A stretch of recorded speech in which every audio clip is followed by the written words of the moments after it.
Guy Torry, I appreciate you getting all dressed up. Hey man, brother. know, a little something, roll. Come on, gotta represent. But why you got the button all the way up to the neck? It ain't like you got chest hair. You trying not to show. Well, I'm trying to have no neck like you, Roland. No, well, first of all, you know it don't matter because guess what? There's neck, there's brain. Everybody ain't able. Everybody ain't able. You know, some folk wish they had all of this. Good looks and knowledge. Hey, oh, man. Come on now. I should be so lucky. Yeah, you should be so lucky. Don't blame me, blame who you birthed you. Hey, man. Don't. You climb back up in there and come back out again. Let me get a redo. Let me get what they call a mulligan. Let me get a mulligan. I couldn't pick y'all. Right. Let me get a mulligan. You know what kills me when people say stupid? People see my parents and I post them. They like, man, you look like both your parents. Duh. Well, who the hell am I supposed to look like? Well, you know, in the black community, you know, sometimes the parents don't match. No, all my shit match. Your parents, but a lot all my stuff match. There's a lot of remarriages done. Man, let me tell you something. First of all, it wasn't funny because I think my dad literally, if he was not a true man of peace, he was gonna probably choke the shit out of this woman. we were at this event and we're sitting at the table, man. And I don't know what, we know who the hell this woman was, but he had said something about wife, kids, and she goes, "Well, you sure you don't have any other kids?" Wow. My dad went, "Wow." What did you say? Yeah, he should. Now see, that look, yeah. I know that look. Yeah, you grew up with that look. I looked at her like, oh shit, like, oh, this about to go. Take your dentures out. Right, this about to go sideways. So I had to I said, I don't know who you talking to, but right. My dad was like, no. I got he said, no, this how he started. Now, lady, see when the black man started. Now, lady, right there, I knew. So I had I need y'all to move this woman to the table because there's about to be some furniture moving up in here. She actually threw that out there like that. Disrespectful. Right. Yeah. She was implying she was trying to start something. Oh, she was trying to start something. She's trying to start something. No, she's about to end something. Yeah, her life. She's about to end something. Well, you know, because it trips me out. Like I'll meet people and they'll say, "What? You don't have kids?" I'm like, yeah, there's a black man who's 52 who does not have kids. Right. Yes. Who could have kids and could have every one of them. Right. You know, and then I had this one, and church people Kids trip. overrated anyway, but go ahead. Church people trip. Okay, they really trip. And so we had church, and this one, it's probably the first 2-3 years we were married.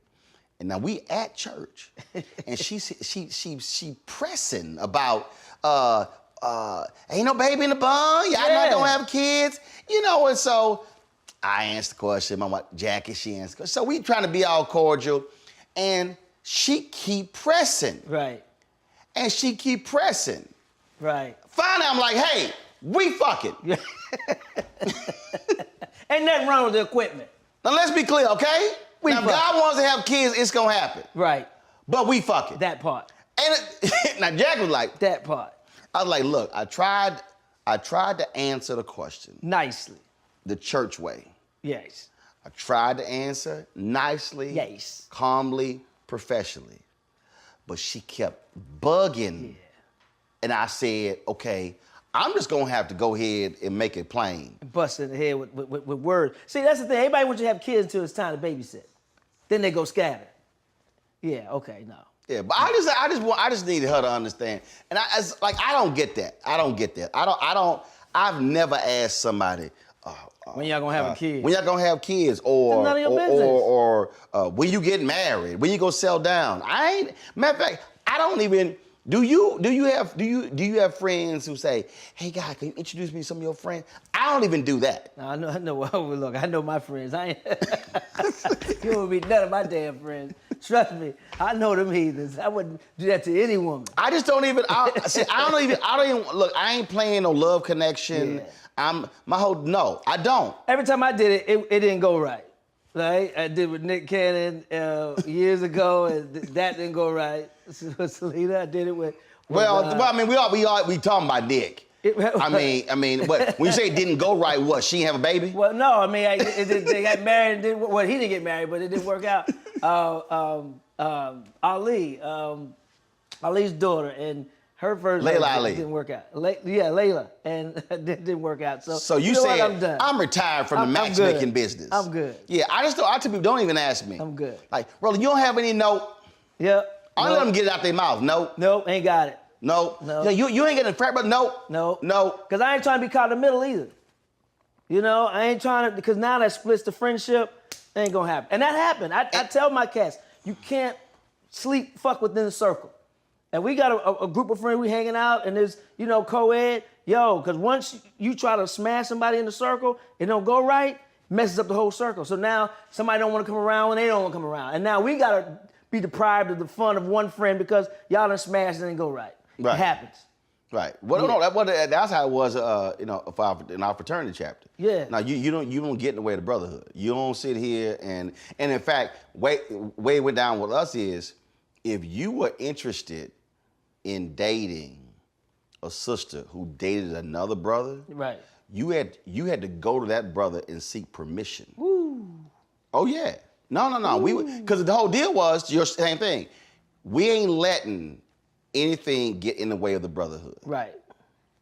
And that's just, and again, there's just some things that you don't do because just what you said. You value the close-knit, you value the camaraderie, Absolutely. You value that, and when you do that, that brings drama. Man, it brings drama. Everything else. Yeah, me and my boys in St. Louis, we had a pact, man. We don't mess with anyone's, current, past, or even somebody interested in.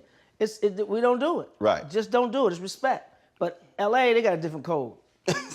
Dude, they live by a different code out here. Really? They'll go after your wife behind your back. Trust me. Which one of them Jacksons married the ex-wife of the the brother? Jacksons or the DeBarges? I don't know. It could be both. But I know. I know the Jacksons. One of them married the ex-wife of another brother. Another brother. Dog. Yeah. That would not. I'm gonna tell you right now. I don't want shit Joe been up here. No offense. There's no disrespect to the women. It's Joe. I'm tired of coming behind Joe in life, period. I ain't damn sure ain't trying to come behind Joe in the bedroom. Okay, y'all go at it, and like we ain't got the same parents. Right. Right. It's like y'all got different parents. So people ask me, they like, okay, do Guy and Joe, do they get along? Is that an act? People ask me that. Yeah, man. Our family reunions are funerals. Usually, that's the only side. Family reunions are funerals. See, at the funeral when somebody passed away. No, we have our seasons, man. It's actually seasonal.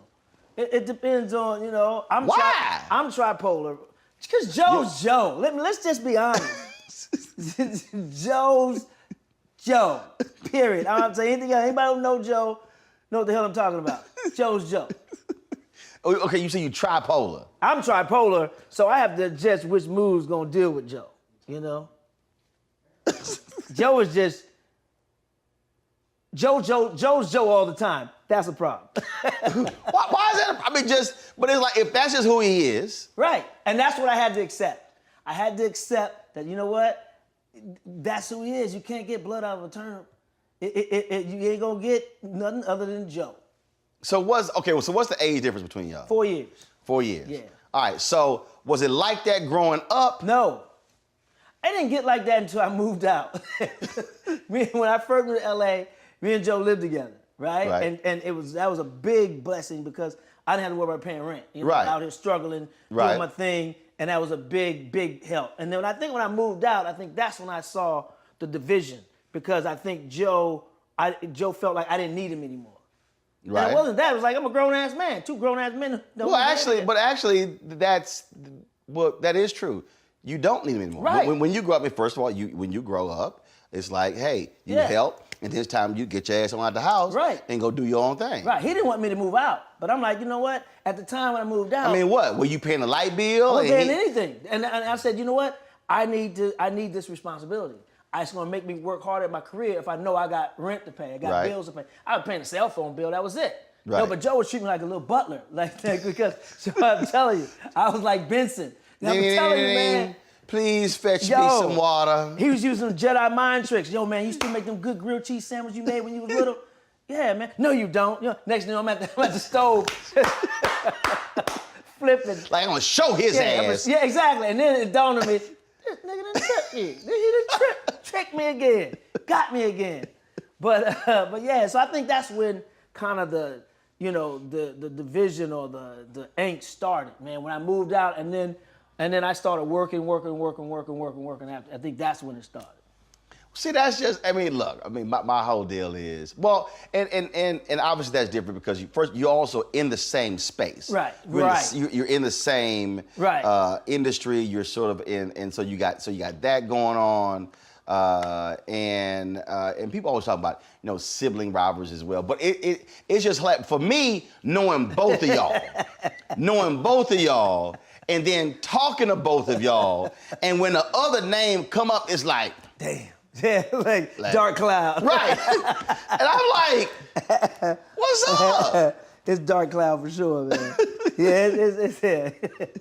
And I keep the peace because of mom. Now, has your mama had to sit, like, look, I need to sit y'all two down. You know what? She hasn't at the same time, but she just, I'm praying for y'all. She get the little Terrence Howard shaky voice. I'm praying for y'all. Lord have mercy, I'm praying for you. Pray for Joe. That's Satan. That's cold. They say that's Satan. That's cold. That's cold. Cold-blooded. So we will never see a Torry and Torry like law firm project. Oh, let me say something. There's been several. Wait till the Fat Tuesday documentary come out. There's been several people who've been trying to do stuff with Joe and I. And it just did not work. Are y'all like Sam Jackson and Bernie Mac and was it Soul Man, whatever that brother? Yeah. It's like it's definitely like that. For real. Like we've been in pitch rooms, man, and the fake animosity turned into real animosity. You gotta show the conflict, right? It got too real for Hollywood. So there'll be no Real Brothers of Hollywood. No. It'll be one episode.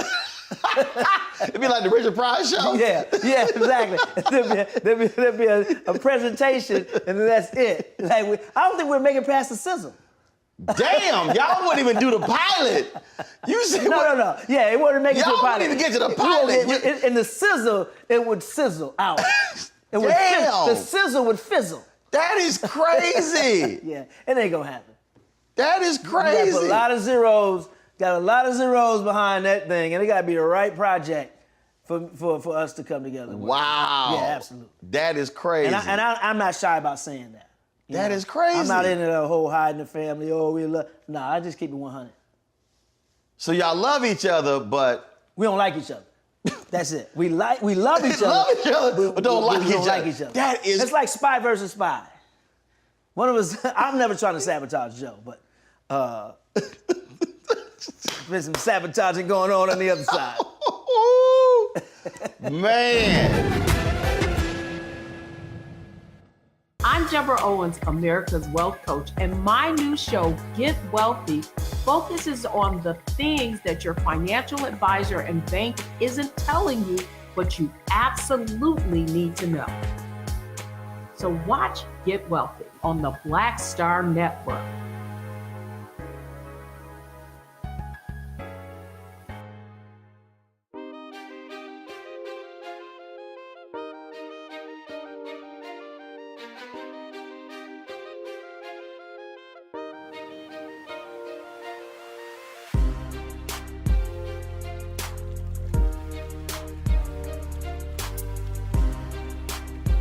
You and I had this conversation.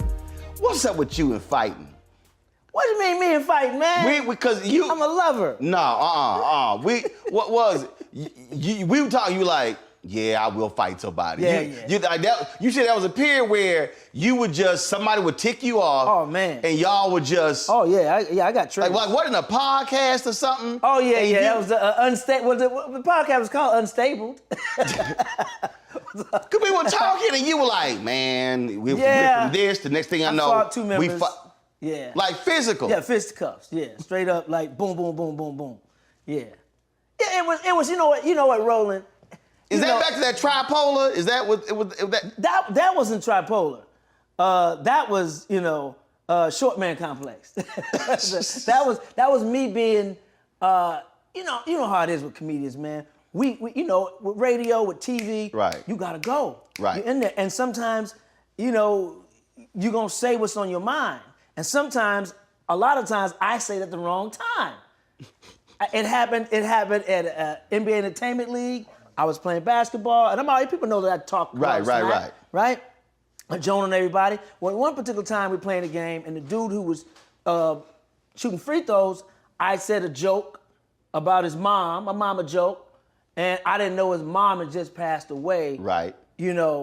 And like recent, and he snapped, and I had a Ron Artest moment. But it was just bad timing on what I said. But you also didn't know. I didn't know. But then when the story got back around, it was like, I knew, and I said I didn't give a damn. Like, that was far from the truth. So with the podcast, same thing. It was, I told my co-host, I'm gonna hit you with a topic. We're gonna keep it fresh on radio. Can you handle that? Yes. Boom. I hit him with this thing, and he snapped. And he apologized later, and we cool now. Ain't as cool as we used to be. Let's keep it 1,000. Because once you go fisticuffs, the friendship changes. It just does. So it's bad timing on my part, and maybe a bad reaction on his part, and we fought, and it made the podcast a little tough after that. But it was still fun. We still were professionals, right? And showed up and did our thing, but it just wasn't the same. It kind of did mess up the chemistry a little bit. So how? That was just two of the most recent. Fights. Right, two of the most recent fights. My neighbor not too long ago too, last year. That was another shorter guy. So when you talk about let's talk about time. time. The police a couple times too, but go ahead. we talk about timing. We're now operating where a lot of comedians are just not feeling this era we're in now, with social media, with people with phones, and all this sort of stuff. Right. And and I've been one of the people that has always said that that if there's any place that has to remain pure and unfiltered, it's absolutely the comedy stage. Absolutely. Because I don't. Like folks sit here, like with these college campuses and other people, and I'm this is the way I look at it. And this woman literally told me, and I said, I'm sorry. I go to a comedy show fully expecting everybody to get talked about. I said, I'm not going to a keynote speech. Right. Like, I know what I'm going to. Right. So I'm not sensitive. I mean, I really don't. I don't. It's funny you say that. Just a couple of weeks ago, I had an old black man try to rush the stage and whoop my ass. I was in, what was I, Virginia Beach? I think I was in Virginia Beach. And I was asking the gentleman, had he had his prostate exam yet? Because I do, in my act, I like, with that platform, I want to make sure black men go to the doctor. Right. Black men don't go to the doctor. Right. Right? So I was saying about how I had my prostate exam. Sir, have you had yours? His wife was like speaking for him and loud. And I was like, ma'am, I'm asking the gentleman. And she just kept going on loud. I said, ma'am. And I did the old Robert Harris joke, somebody please put something in my mouth, my zipper stuck. Right. And then 5 minutes later, I guess it sunk in later, because I'm in the middle of another joke, and he gets up and, you remember the scene in New Jack City when the old man was like, Nino! Right. He came to the stage like, don't ever tell my wife to suck your dick again. I'm like, what? That was 5 minutes ago. Did that just hit you? Don't ever tell my wife. I'm like, sir, I was trying to be nice and da-da-da. And you're like, but she wouldn't shut up. And I didn't even say it. I just motioned down here. I didn't even say it. Right. But you know what I mean. I implied it. And it was just like, yo, you had a comedy show. She was disrupting the show to the point to where, like, people were like, hey, ma'am, calm down, be quiet. And she didn't, so I went there, and then it sunk in later, and I had the whole table put out. And I normally don't do that, But, you know, the young guy at the table, I thought it was his father. It wasn't. He was like, I'm sorry, man, I'm sorry. I said, you know, maybe his blood sugar high or low. Maybe he need to eat a Snickers candy bar because he just snapped. But this whole culture of, you know, cancel culture, man, only two people can cancel me, God and myself. If my fan base rock with me, if I flub and make it say something that's sideways, you're not going to judge my whole 29-year career off of one joke or one flub line. Right. And we had a guy in office who had a whole bunch of bullshit going on, and he still was elected and still, unfortunately, relevant to this day. So I saw Damon Wayans not too long ago, man, in Miami at the Improv, and he was just, man, funny, raw, uncut, truthful, and I was just like, what? That's stand-up comedy. Right. That's that shit. The reason why we got into it. Lenny Bruce's, the Richard Pryor's, you know, the Chris Rock's, and I told him that. Paul Mooney. I told him that. I said, hey man, that shit was. He said, man, he had a conversation with Chappelle, and they said, you know, this cancel culture thing is getting crazy, and we got to take the mic back. And I was like, yeah. And it needs to be more comedians who just, you know, I think what got lost, Roland, is the intent. Sometimes you can say something that's vulgar, and then the intent behind it is to da-da-da. But when we do stuff, the intent is just fun and games, having fun, joking about it. No one's safe. You know what I mean? Because I had a woman it's the intent that gets lost. I had a woman who, we were discussing this, and she said, yeah, but why do they have to get personal? I said, that's what it is. And I started walking through. I told her, I said, you ever seen Don Rickles? Woo! I said, Don Rickles insulted Everybody. We say in St. Louis. Did not matter. Everybody. He insulted everybody. I said, Don Rickles was funny as hell. Yeah. And his best friend was a black guy. I said, now, that was his act. That was his stick. I said, if you went to a Don Rickles show. Don't be sensitive. I opened my show with that. I say, look, I'm uncut, unplugged. If you're sensitive, this ain't the show for you. Yeah, I just ass emails and comment cards, you know. And cancel him. Cancel these nuts. I'm sorry. You ain't canceling me. It bothers me, man, because I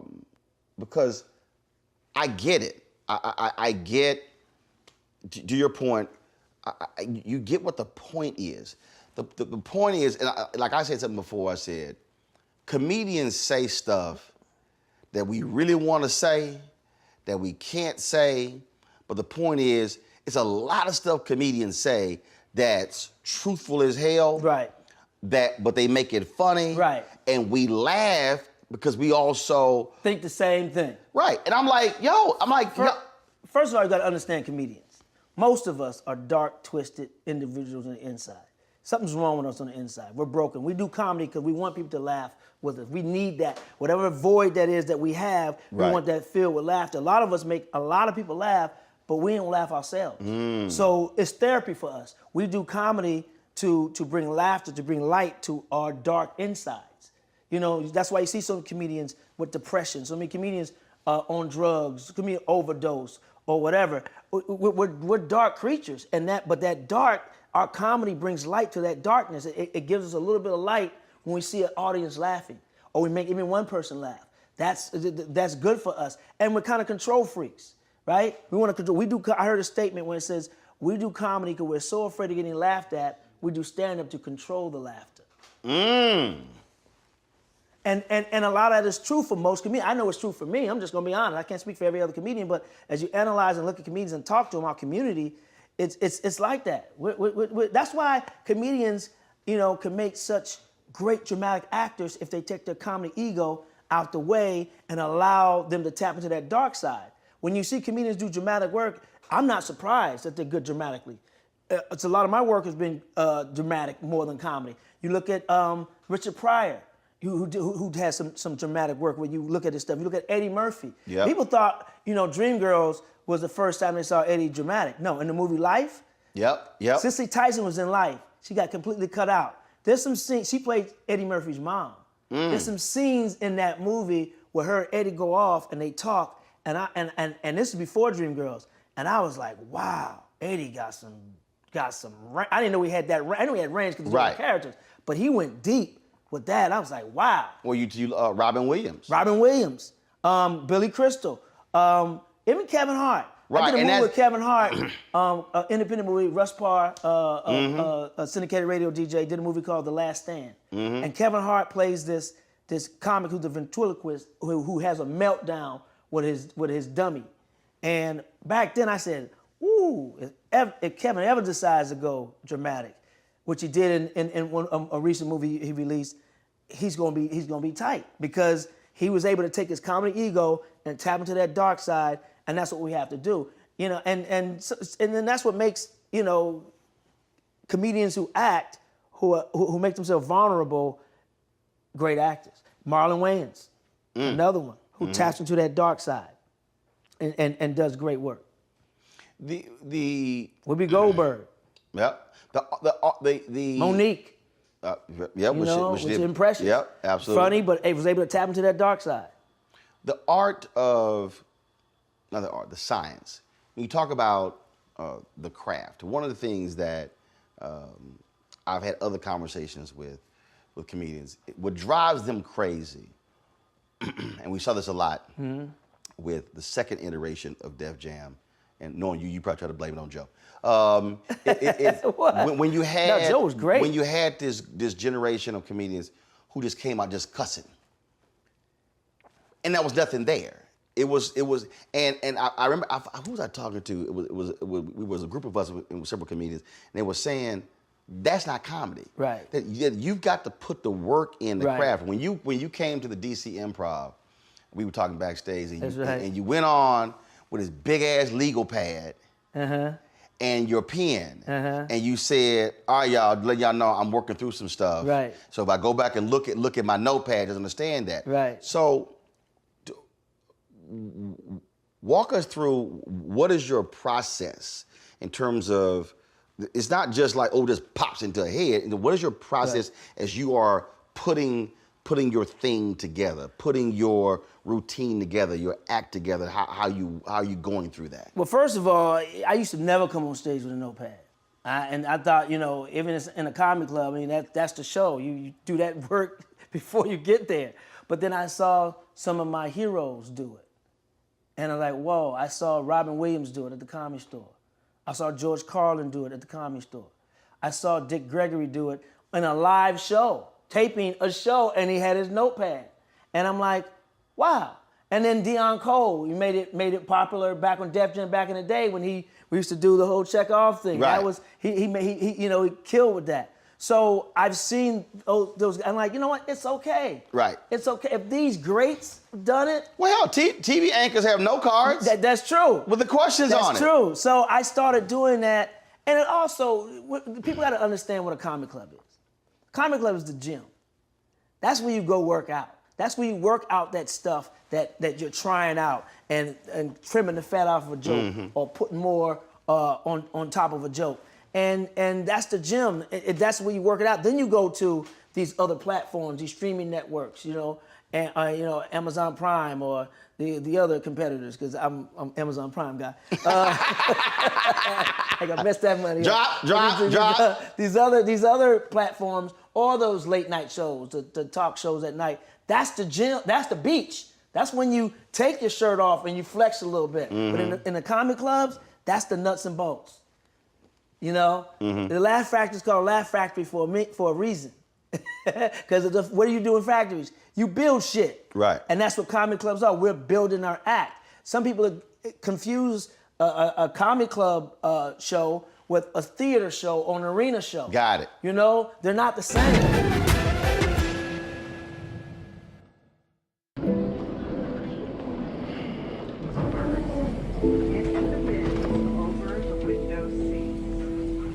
Are the only bins that will accommodate larger rollerboards.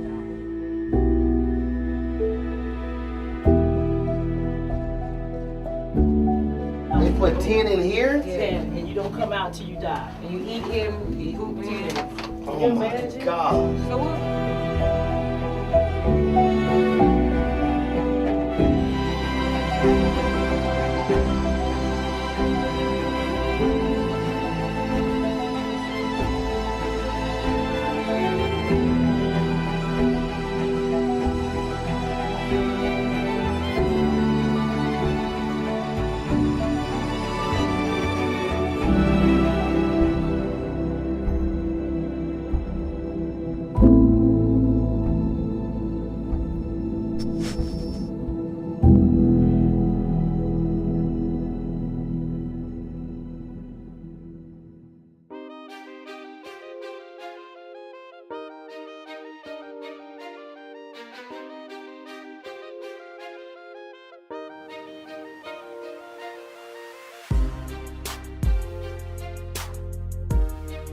Chris Rock told the New York Times what he hated about folks who would tape shows at a comedy club. He said, you don't understand. He said, we're polishing the joke. Right. We're working it through. He said, I might do a number of shows and that joke might just not be I ready might be yet. 20-25% there. Yeah. So you're commenting on something That's not that I ready. haven't finished building yet. That's like ugly babies. There's some ugly babies out there. You can't. That ugly baby may grow up to be beautiful. May, you know what I mean? And I've actually said, that's an ugly ass baby. Like, don't. Right, but you know, but ain't the baby cute? But you gotta understand, the baby ain't grew into his features and face yet. So our acts are ugly babies. Period. But the other thing is, and one further what Chris Rock said is, if we're doing a bit and we're working on it, and you go post it, and it goes viral, whether it's good or bad, when we do our special for that network or that streaming platform, they're not gonna want that joke. So now I gotta take that joke out of my set because it's been seen already. Right. It went viral already. So now that joke really probably connected my whole set. So now I gotta take that out, and now it messes with your set. So in many ways, it's sort of like, well, it used to be when artists put albums together. Right. So the flow of the song, the flow of an album. Work for a certain reason. The same way a preacher constructs a sermon. Same thing with stand-up shows should be most. So the difference between a comic and a comedian, right? So I was going to ask you that because go ahead. A comic says funny things. A comedian makes things funny. You know, when you go to a comedy show, you want to leave with a piece of that comedian. You want to take a piece of that comedian home with you. Mm-hmm. You know, you want that comedian to be transparent and vulnerable and let you in. Comedians do that. Comics are just set up punch. You know nothing about them. Mm-hmm. You laughed the whole time. You had a good time at the show. Right. But then you're like, you don't know who that person is. A comedian takes his life or takes situations and make them funny. Back to Eddie Murphy. You know, Kevin Hart. These are comedians I've worked with. Martin. These comedians I've worked with acting-wise, right? And I've seen what was in that script. I've seen how those words are written on that page, right? And they take those words, and what they do to it, they make it funny as hell. That's a comedian. That's someone who took somebody else's writing and put it's like a basketball. You know, you give me a basketball, it's a basketball. Give that same basketball to Michael Jordan. That same ball. Right. That basketball in his hands is something totally different. So sometimes with those guys, and then with me a little bit when I ad-lib, and Cedric is the same way when you ad-lib, and Bernie was just, in the movie Light, Bernie was just the king at it. They take words on a page and they stank on it. And they made it funny.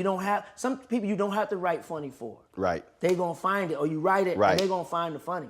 Right. You know, so my process is I write a lot. I write word for word, and then I go through and I bullet point it, then I may study it, and then I go on stage and I'll just have the topics then. So I can look back and see what flows. So my process is that. And everybody's process is different. Yeah. You know, like rappers, you say Jay-Z never written anything down, or Biggie didn't write anything down. Some rappers got to go in there with the pad. Ain't nothing wrong with that. Right. So it depends on how your brain works, how you like to work, how you process information, and if it's your story, you don't have to write too much down anyway. See, when you made that point about comics and comedians. So we first met when you dropped by George Lopez's show. Yeah. And George, for 2 years, George asked me to host it. And came off of you like, your ass funny. Like, I knew you before then. I never seen you do stand-up. But I wasn't even doing stand-up. Yeah, I'm telling you, it was a show. We met long before that. But I saw you on stage for the first time. Of course, seeing you on the Tom Jones. It was a theater. It was a theater. Downtown LA. It's an Orpheum Theater. And DL was on the show. You was on the show. And Georgia said, "Hey, I want you to be the host." I was like, "All right." I didn't expect it. Right. And I'm like, "Oh shit, that's Roland Martin." And everybody was around me like, "Yeah, we know," like, because you wasn't on the ticket. No. Right. And you came out there and you slayed the audience. I was like, "Oh snap, okay." And I came backstage and I told you, I was like, "Yo." But it was a great. Arsenio was on the show. Everybody killed from top to bottom. The thing that what I tell people is, is it's sort of like because again, emceeing, I've emceed banquets. Right. The purpose of the MC in the banquet, one, to keep that show moving. Keep it moving. Keep it going. But also, you gotta be smart enough and quick enough to know when something was weak, when something was bomb, when Yeah. something happened, Yeah. the music not right, the choir not ready, the Right. awards that got lost or whatever. And so you are totally operating without a net. Yes. And there are some people who are TV anchors, or there are some people who I've seen, like a lot of people think every comedian can MC. No. No, sir. I've seen it. Because it's, when you're doing that, it's a lot of stuff that comes up that you have no control over. Right. But your job is to keep that whole thing together. Right. And people will sit here, man, and they'll be like, how in the hell where in the hell did that come from? I'm like, yo, I can't tell you. So you as an MC, you're quarterbacking the show. Absolutely. You're because sometimes you have to read the audience, and you may have a certain list of things you want to talk about, but you got to read the room, and you got to be able to Omaha out that bitch, like Peyton Manning. Yeah. You got to be able to. You see the defense giving you something strange, or you see the audience not going in a certain direction. You got to Omaha and switch gears still keep it on point and make it seamless. I got to. We did a deal. It was CBC. And Henry over there, Henry was shooting. Bruh, they had me MC this evening. It was the Congressional Black Caucus Foundation, ALC, and it was the Michigan party. So they had this award ceremony and stuff. And those are hard to do. And dude, it was... When black people get dressed up in tuxedos, it changes them. Bruh, didn't care. I know, but I'm saying to them, they booty hole tighten up. Didn't care. They're stupid now. We sitting in this bad boy, sitting in this joint, and it was an arena, because after us, it was either Johnny or Eric Benet performing after that. So, man, we sitting there. Eric had his shoes on? And yeah. Okay. He wasn't like Layla.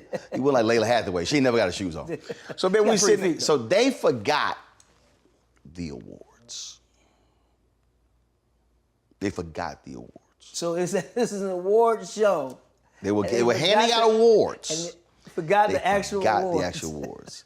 Bruh, that was gold. Yes. Yes. Do you know I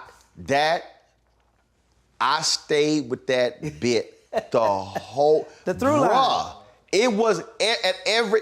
Then they handed us. They had some lanyards. Right. And they were like some blinged out lanyards.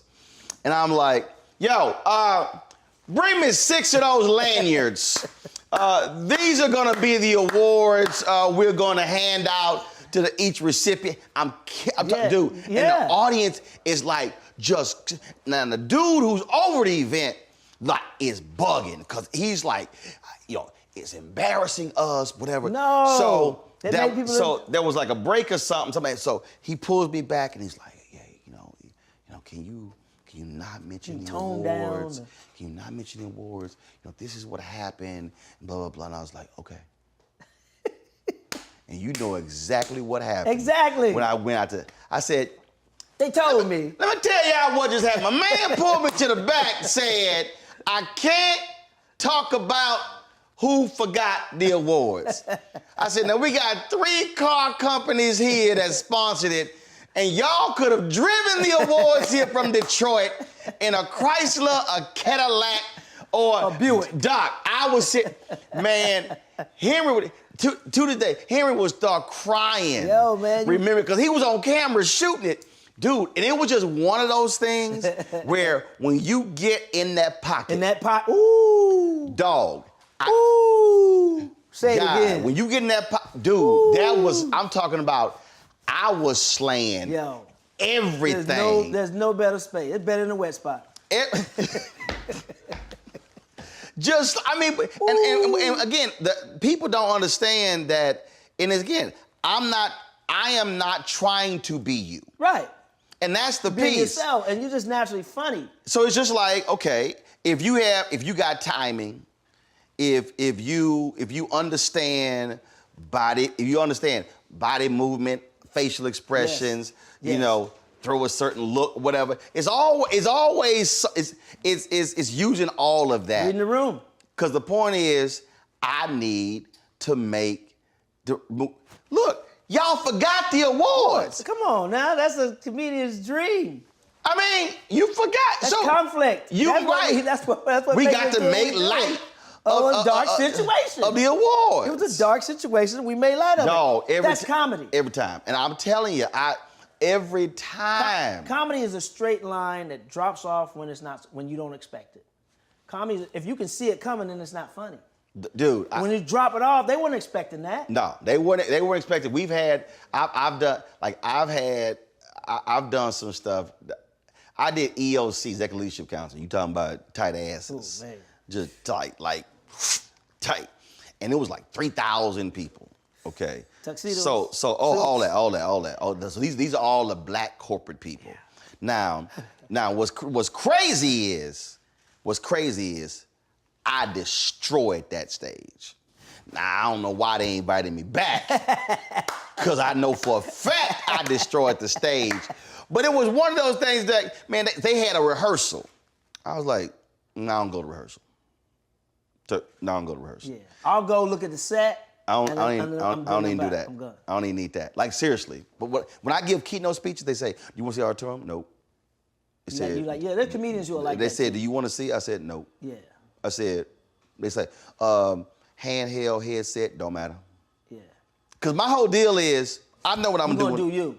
What? You know what's like that is Keenan, Ivan Wayans. I was at the Improv one night in Hollywood, and show was going on, and he was standing outside. I said, you want to go in there and see what the other comedians talk about? I said, no. I like to go into a room fresh with my own perspective. I don't want to be influenced by anything. Boom. Keenan, and that's why he's one of our great stars. Pull up a chair, take your seat. The Black Tape with me, Dr. Greg Carr, here on the Black Star Network.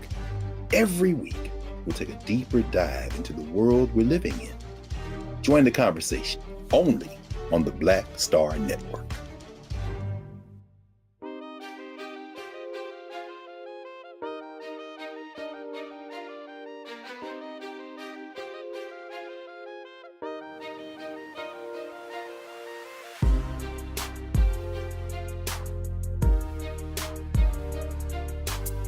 When I talked about process, people think I'm lying when I tell them I don't write speeches. I can believe it. Just tell me how much time I got. Yeah. That's all I need. Yeah. And I gave a speech in Miami, this woman came up to me, she said, oh my God, she says, I own a black newspaper, we want to print the entire speech. I said, well, y'all got to transcribe that son bitch. Yeah. She's like, what do you mean? Yeah. I said, that wasn't written. Yeah. She said, well, did you have notes? Nope. She was like, I said, I ain't even write the title down on the index card. See, and she was like, what? I said, you got to transcribe. I recorded it. I said, I sent you the audio file. I said, but baby, wasn't none of that written. I did a stand-up show, competition show years ago, which I regret doing it. I never should have. I got talking to it. I should have went with my first mind, right? It was on a major network, all right? And before one of the tapings, they wanted us to write our set out. 3 weeks before the taping, they wanted to write our set out word for word and email it to them. I'm like, what? I said, okay, I'll do it. But in those 3 weeks, actually one of those weeks is when I saw you, when you came to the show in DC Improv. It was the week before I was working on that set. The same set I sent them. Right. I worked on it, trimmed the fat off, changed a couple of, same set, I just changed, made some stronger punchlines, blah, blah, blah. So I emailed the network a couple of days before and said, hey, I just want you to know I'm doing the same set, I just changed a couple of things. And I sent them the new, some of the new stuff. And because as you're a stand-up, stuff just come. You don't stick to the script. Right. So they said no. They sent me an email back saying no. You have to do exactly what you sent us the first time. I said yeah, but I've been on the road for 3 weeks. I tightened it up. I made it funnier. I made it better. Stick to the script or you won't air. And I emailed back. I guess I won't air. So when I went and did the show, I did it my way, the way I changed it, the funny way. And by the time it aired, they edited that shit so crazy and had my set looking like disjointed jokes and punchlines and took the new stuff out and I was just like, wow. That makes no sense. Wow. See, that's the thing, man. Major network too. Yeah, that's the thing. That's that's the problem when you have folks who want to be so scripted. Like my show, when I went to CNN, we sat down and they said, so if we do a show, let's lay out the concept. I said, it's a very easy concept. I said, it's a very easy concept. They were like, what? I said, it won't even take up the full page. I said, this is a scripted, unscripted show. Yeah. And they were like, very loosely scripted. and they said, what is that? I said, what it is we have a script, it's a guide. Yeah. I said, and if shit changes, or if I decide to flow somewhere else, I said, that's the unscripted part. Be in the moment. I said, if we're sitting here, like if we're sitting here having a conversation, and you said, and I've literally done this in interviews. I've done this in interviews where someone will say something, man, I would love to work with so-and-so, but I've never met him, or I would love him, and I would sit here. When I interviewed Rance Allen in D.C., and Rance Allen said, man, I would just love, he said, to do something with Eddie Levert. Yeah, Eddie's coolest too. In the middle, call Eddie. Johnny Gill said, man, he said, I want to do a Christmas album, a gospel album. And he said, I said, well, who you want to do the gospel album? He said, Kirk Franklin, John P. Key. I said, oh, wow. Have you ever talked about him? He said, yeah, man, Kirk. He said, I never met John P. Key. So I said, literally, in the middle of the interview, Anthony, go get my phone. Because I had him offset. Go get my phone. Now, most folks like stop. No. Yeah, right. It's organic. Right. Get my phone. I FaceTime John P. Key right there. Beat that.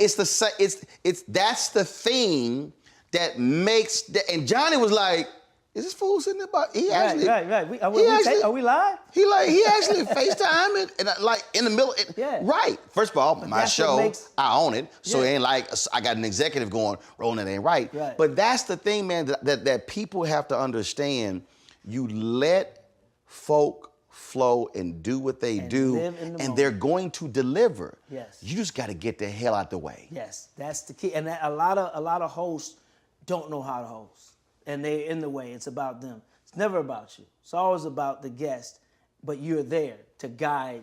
That's it. The guide. And the audience. Right. Because the thing is, see, my whole deal is, whether it's a banquet, whether I'm the keynote. That's why, like every time before I start my speeches, it's literally 5 to 10 minutes of joking. Right. Yeah, you break the ice.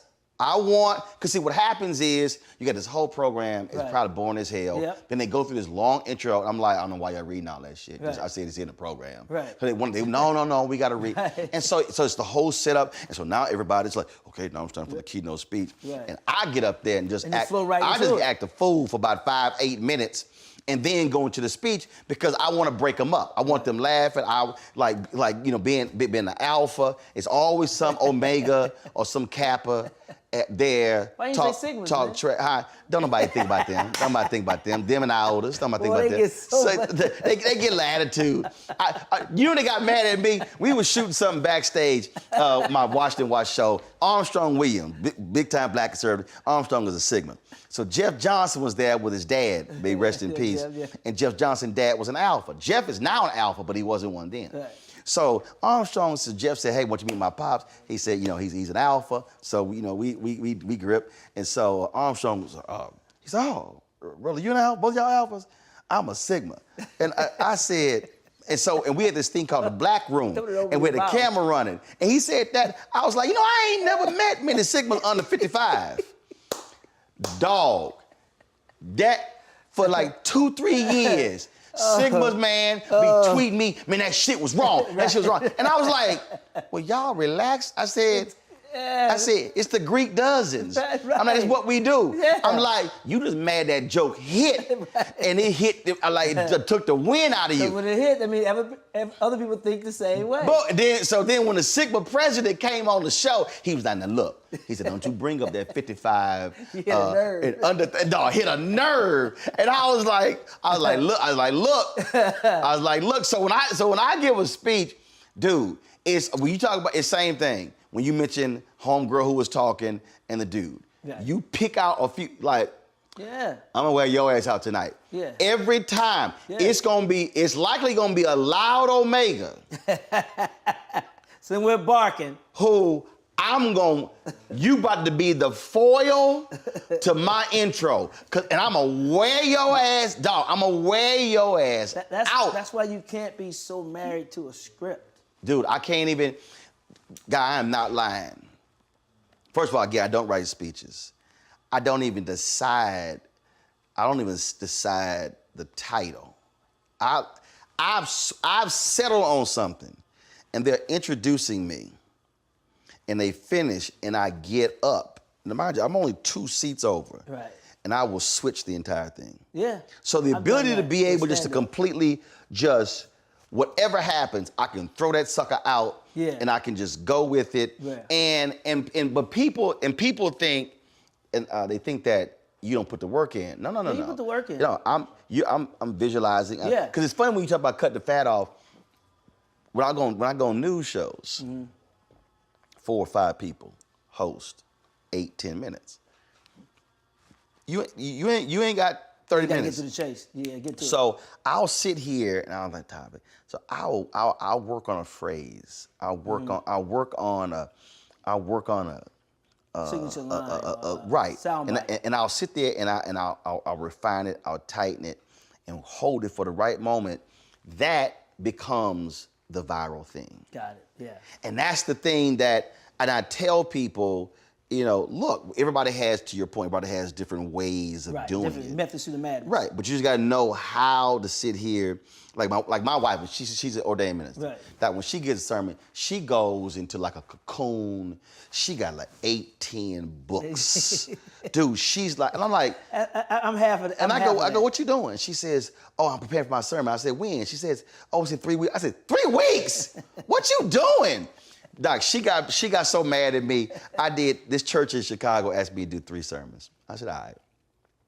So we in the car going, and she says, decide what you gonna preach about? Nope. She's like, you got your scripture? Nope. She's like, what? I was like, don't worry about it. Doc, I'm in the pulpit. They have introduced me, when I say, after the choir sings this next song, the next voice that you will hear will be Roland Martin. This choir is singing. So I'm sitting there and I'm like, Glory, Lord. they singing, I'm listening, Follow me. and I do this here. Glory, Lord. I did this, I went, open the Bible, click, nope. I see the scripture. I take half of the scripture, come up with the title. See, everybody ain't like that. And so I told her, so she sat there and I said, don't hate the gift. She said, don't hate the gift. I said, Yeah. The Lord provided. I said, don't hate the gift. That's just between me, Joe and I too. Like Joe's that way too. Joe, as awesome as he is, his arrogance and confidence and talent gets him through. Where me, I'll study and then I'll throw it away so it's there, and then bam, I'll go for it. No, I do go into that little cocoon a little bit. No, I'm all about prep. No, a lot of preachers do that. A lot of people, what they'll do is they'll go through all of that, and then they'll write it all out. Right. They'll basically lock it in the memory, and then they go out. Whereas I've written 2 speeches, and I ain't read from them. I was mad as hell. I wish all that damn time. So it's just a different. It's a gift. No, it's a gift. It's call it what it is. And people, but I tell people though, don't think that's not work. Right. No. Oh yeah. Because every day I can be washing, I can be doing something. But you're thinking about it. There you go. Yeah. And your brain I tell people that all the time. Your brain does not shut off. When you are creative, your brain does not shut off. I don't care what you're doing. Your brain is always going to be creating. If you have something you got to do, whether it be in a week, the next day, late at night, your brain is going to be thinking about it. And that's working. Right. I don't have to physically write it down. Yeah. It's working. And we do that as people who snap a lot. Right. You know? We're studying. Oh. As soon as we meet you, we already studying. Dude. If you come at me, I know what I'm talking about. I had a segment on News One now, and I'm gonna bring it back to my show. It's called Wild and Out Wednesday. Yes. And I wanted to create, because you on, Joe's on. Joe's on, So I yeah. wanted to create a weekly segment to allow comedians to come on and talk about news stuff. Right. And just what you said. So we had comedians, they come on, and they were like, ah, shit, man. They were like, this news dude here. And I was like, okay. And so, you're right. The moment, because see, now they in the green room, Right. I'm in there. And But you the studying. but the moment they walk in that door, I've already assessed your suit, your tie, your shoes, your grill. everything. And they just sitting here, this whole, we had this one comedian, Cletus gonna try to joke about my hairline. His name alone is... Right there. Joke about my hairline, and Cletus had gotten a haircut. Ooh. But his beard was still scraggly. Beard was still weird. And so, dude, when he tried to hit the hairline, I said, well, clearly you could only afford a haircut. Dude, when I said, could you not afford the rest of it? Get a beard trim? Dude, he turned to the camera, I was like, yeah. And we're gonna go to break on that one. And that's a perfect time to break too. Boom, Arnaz J. Dude, Arnaz J walked in there, and Arnaz thought he was gonna crack on a brother. See, here's the thing. I mean, when you talk about fire back, it was like tat, tat, tat, tat. They were like. What people don't understand about us and comedians, and I'm going to involve you in that, is that we're like the Terminator. When we see you, we already right. We already okay, boom. It's like you watch Sherlock Holmes, the new one with Robert Downey Jr. And before he fights. And in his mind, he's already, okay, boom, left there. Oh, I've already played the whole fight out. Yeah. So it's like, I'm a hit. It's like, wait a minute. It was like, see, people don't understand. When you walked in, first thing, I'm gonna hit his jacket. And I was like, I got on linen. Right. And I was like, I'm gonna hit his button all the way up. And I'm like, he looked like a Smurf. I'm sitting here. A ghetto Smurf. And I'm sitting here, then I'm like, he looked like a California raisin. And you're right. It's like the whole deal. And I'm like, he got them skinny jeans on. And Splits is like, because deal is, I know you doing the same thing. And you know what, Roland? And I'm gonna be prepared. And you know what, Roland? It's all love. Right. It ain't bullying. People thought it ain't no malice. It's like we want to join. It's what we do. We won't join her. People thought that they're like, man, you and guy don't like each other. I was like, nah, we good. I said, we gonna go. Yeah. I said, y'all sensitive with that. It's like cats like, oh man, your neck. I'm like, first of all, I see that coming. Right, that's why I didn't even mention that but one time today. But that's it. You can't keep going there. It's just like when people try to hit you being short. You be all the time. And I love my shortness because short people live longer. That's what I heard. Really? That's my silver lining. That's your silver lining? Yeah, let me go call a funeral home director. Tell me. Actually, if you Google it, it's tell true. me all the half-size caskets they got. So yeah. See, you went there. That's funny. No, but that was thinking outside the box. You didn't go to the normal, you went to a funeral home, to the casket, half side. Yeah, Look, somebody had to do it. Yeah. Somebody had to do it. I saw what you did there. Well, you see, about live longer. I went right there. Boom, boom. But that's the thing that people, again, don't understand. We've gotten too sensitive as a society and confuse intent with just good old-fashioned. That's it. Hi, I'm Dr. Jackie Hood Martin, and I have a question for you. Ever feel as if your life is teetering and the weight and pressure of the world is consistently on your shoulders? Well, let me tell you, living a balanced life isn't easy. Join me each Tuesday on Black Star Network for A Balanced Life with Dr. Jackie. We'll laugh together, cry together, pull ourselves together, and cheer each other on. So join me for new shows each Tuesday on Black Star Network, A Balanced Life with Dr. Jackie.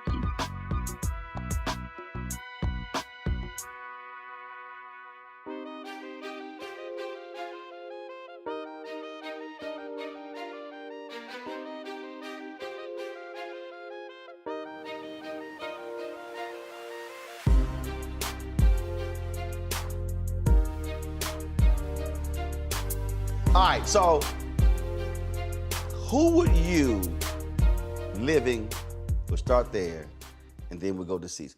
Who would you love to do a versus style battle? In terms of comedy? In terms of, it's like, okay, if the audience is there, one mic. Like when I talked to Wayne Brady said he would love to battle Jamie Foxx.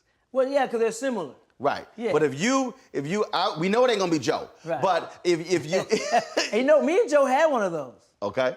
We talk about it in my documentary, Fat Tuesday doc. But we had one of those and it was ugly. We had one at the Comedy Store, at Fat Tuesdays, at our DVD release party, and Joe was being Joe, asshole, and we went at it on stage, and Joe always won. Like I would want to do it with Joe. Yeah. Really? Yeah, because Joe always won these Jonas sessions, right? And then that night, I hit a nerve, and when he snapped on stage, you went below the belt. I didn't know I was going below the belt. No, you didn't go below the belt. You hit him in the ankles. Dude, let me tell you, I didn't know at the time people knew what was going on. I had bought this property, a duplex, and me and Joe lived next to each other. But I had bought it, and Joe moved in, and what you do? Raise the rent? well, we were going at it, and Joe was winning. I felt Joe was winning. Right. I felt Joe was winning. So like, you needed. So I pulled a Sonny Liston, sprinkle something on my gloves, and rub it in Ali's eyes. I said, nigga, shut up. That's why I'm your landlord. And I didn't know the audience knew that but the fucking crowd went nuts. And Chris Spencer was like, and it got to the point to where Bear, rest in peace, Michael Telefaro, Big Bear, came and picked Joe up off the stage and carried him out. Bishop Noel Jones was there that night. He would lay hands on y'all. He came up to the end of the stage after the show, was like, I'd never heard a preacher anything cuss before. He said, you niggas need to cut this shit out. And I was like, he cussed and said, nigga.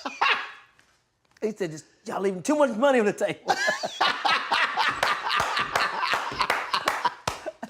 But yeah, so if I did a versus, it would be with Joe, and I would have to go below the belt because I would just have to.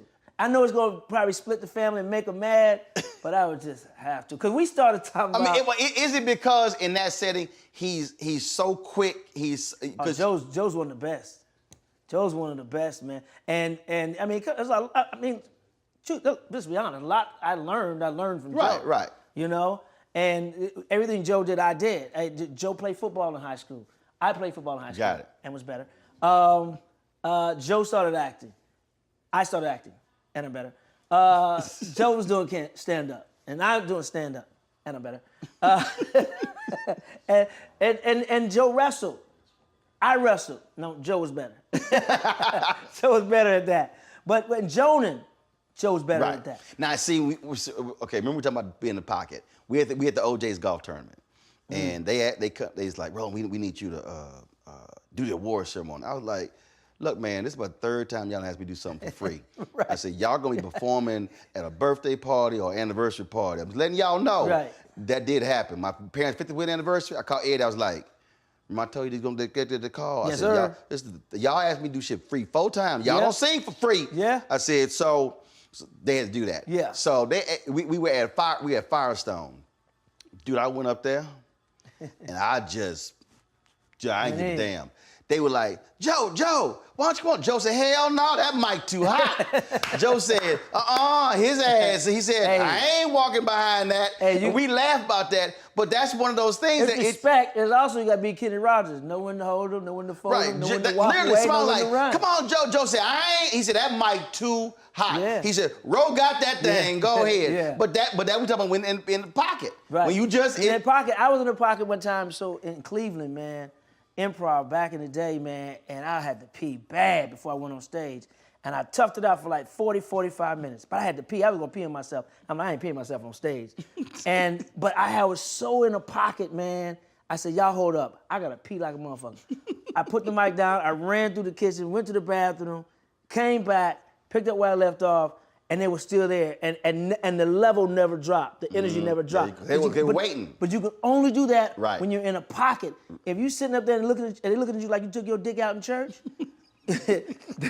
you better not leave that stage because they can be popping up like toes getting up out of there. I'm good with that visual. I'm good. I'm good. You know, when they look at you like, you ever talk to a dog and they look at you like, they turn their head trying to understand. If you're on stage and they doing that, yeah, you better not, you ain't in the pocket. You ain't even in the suit. You ain't even a button on that mother. And something you said earlier about sound bites, man, and that's so important when you do media and you do things. And Tony Wiley, our good friend Tony Wiley, man, taught me talking sound bites. Forget all talking sound bites. Have what you're gonna say ready and just talking sound bites. And I never forgot that. Is there so you've done a lot of stuff, but what do you really want to do that you have not done? Is there a movie? Is there really? Direct. Direct I've what? done dramas, I've done direct comedies. What? Direct a movie, direct a comedy special, direct what? Documentary for one. You know, Reggie Hudlin, the great Reggie Hudlin directed the Fat Tuesday doc, and standing there watching him and Byron Phillips do what they do inspired me. But I wanna direct. Okay. I want to direct a doc, but then I also want to move into scripted.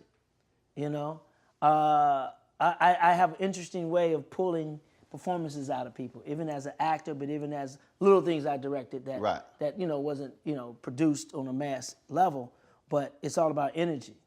Yep. It's about eye contact. It's all about I've been on enough movie sets, and even when I'm not in the scene, I'm sitting back and I'm studying. Studying. Yeah. I'm studying because I started as a PA in this business, as a production assistant on the Martin Show.